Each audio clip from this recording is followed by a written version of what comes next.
1월 30일 월요일 사랑의 하나님. 한 대학 교수는 온라인 강의를 하면서 매번 다음에 만나요 혹은 좋은 주말 보내요 라고 말하며 강의를 마쳤습니다. 그러면 몇몇 학생들은 감사합니다 교수님도요 라고 응답했습니다. 그런데 어느 날 한 학생이 사랑합니다 라는 말로 응답했습니다.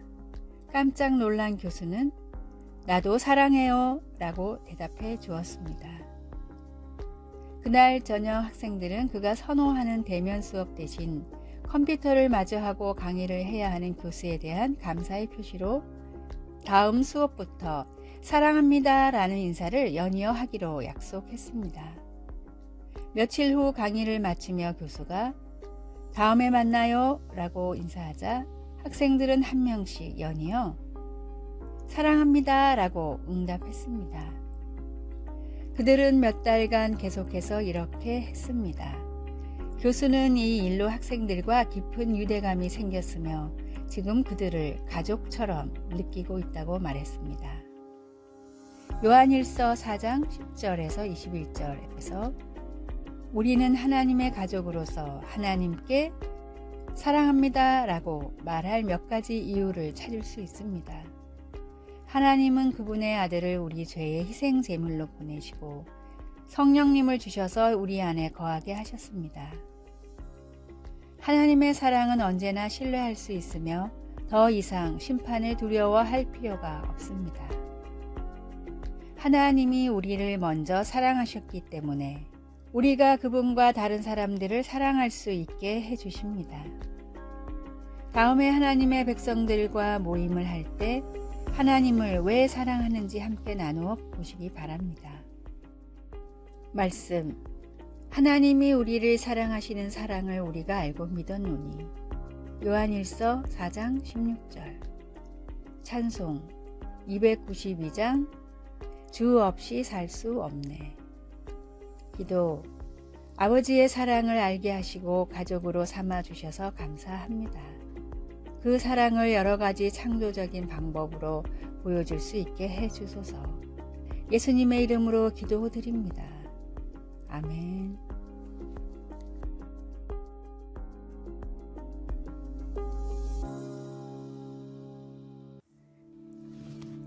(1월 31일) 화요일. 긍정은 점 하나 차이. 사람의 인생마저 괴롭히는 고질병에 점 하나 찍으면 고칠 병이 됩니다. 연약하고 작은 마음에 굳건하고 당당한 신념의 막대기 하나만 꽂으면 무엇이든 반드시 할 수 있습니다. 당신이 시도해 보지도 않고 불가능, impossible 하다고 여기는 일이라도 점 하나를 찍으면 나는 할 수 있습니다. I am possible이 됩니다. 당신의 현재는 물론 미래까지 검게 짓누르는 기재 점 하나를 찍어보면 당신의 앞날을 하얗게 밝혀주는 빛이 됩니다.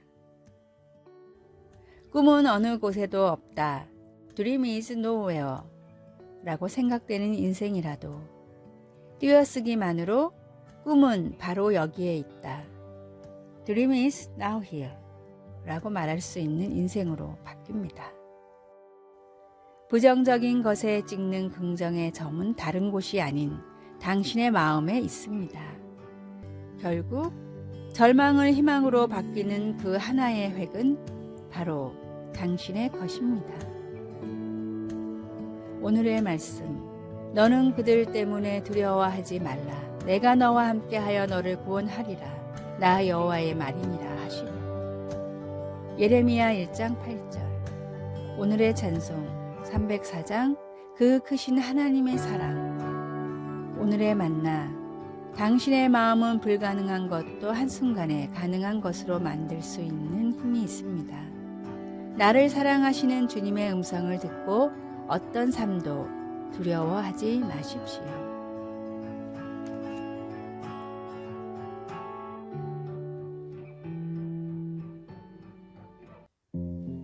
2월 1일 수요일. 폭풍을 그릴 수 있었던 이유.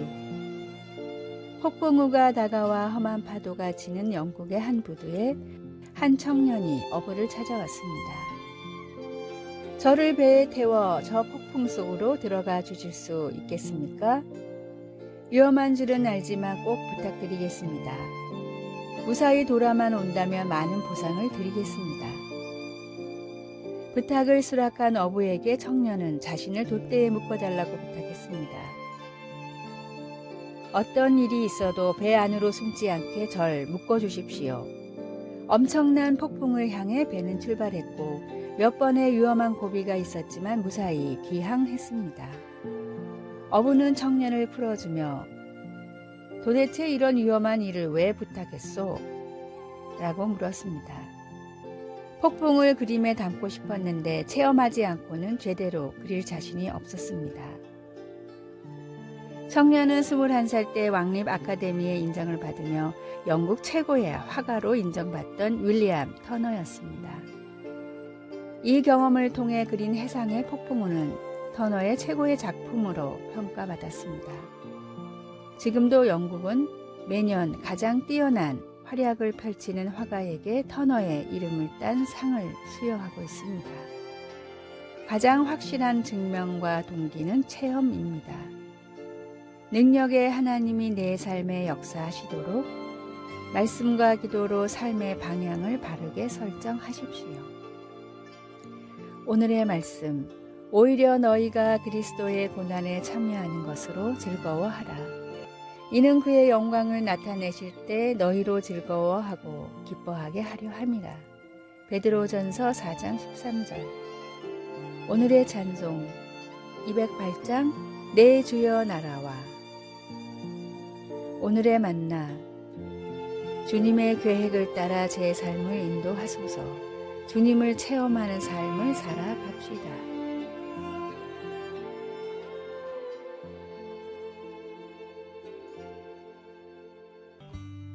2월 2일 목요일, 반석 위에 지은 집.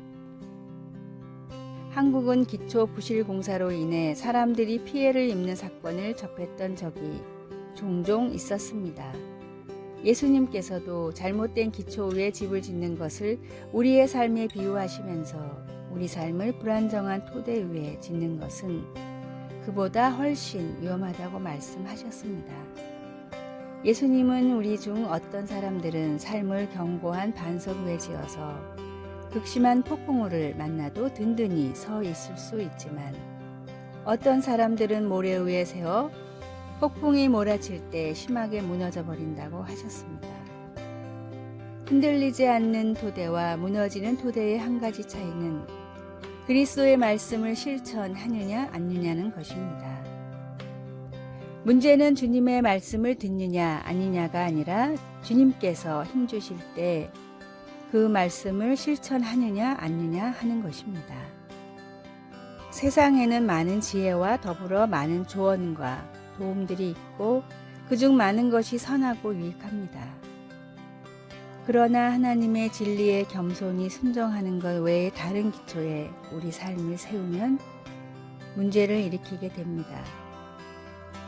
하나님이 주시는 힘으로 그분의 말씀을 행하는 것만이 집, 곧 우리 삶을 반석 위에 짓는 유일한 길입니다.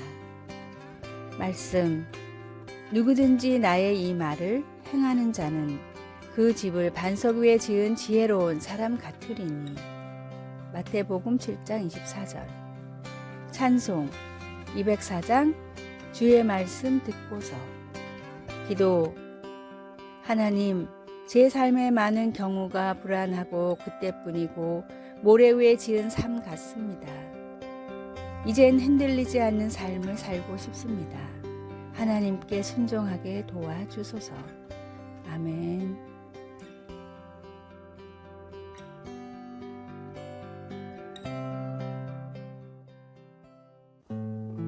(2월 3일) 금요일. 떠드는 사람은 누구인가요? 어떤 남자가 허름한 호텔에 들어갔습니다. 그리고 주인에게 방을 달라고 했습니다. 잠만 자면 되니까 방을 하나 주세요. 그런데 호텔 주인은 장난꾸러기였습니다. 호텔 주인은 따뜻한 차를 주면서 말했습니다. 이 차를 마시면 어디서나 잘 수 있습니다. 주인의 장난에 짜증이 난 남자는 조금 퉁명스럽게 말했습니다. 하여튼 잠만 자면 되니까 조용한 방을 주세요. 주인은 다시 말했습니다. 우리 호텔의 방들은 다들 조용합니다. 그 방 안에 있는 사람들이 떠들어서 그렇지 방들은 아주 조용합니다. 살면서 문제가 발생하면 사람들의 대부분이 원인을 찾습니다. 그리고 그 원인은 외부로부터 왔다고 생각합니다. 나 때문이라고 생각하기 이전에 너 때문이라고 하고 싶은 것입니다. 문제는 항상 환경이나 상황이 아니고 자신입니다. 속을 썩이는 것은 배우자도 아니고 자녀도 아니고 바로 우리 자신의 안에 있습니다. 오늘의 말씀, 창세로부터 그의 보이지 아니하는 것들 곧 그의 영원하신 능력과 신성이 그가 만드신 만물에 분명히 보여 알려졌나니 그러므로 그들이 핑계하지 못할지니라.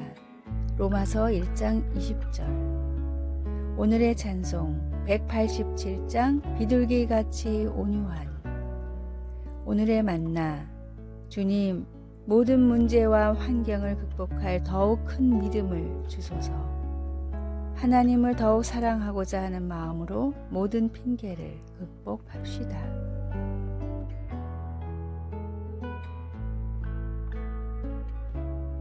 아래의 빨간색 글자 구독을 누르시어 더 많은 전도의 열매를 맺으시기를 기도합니다.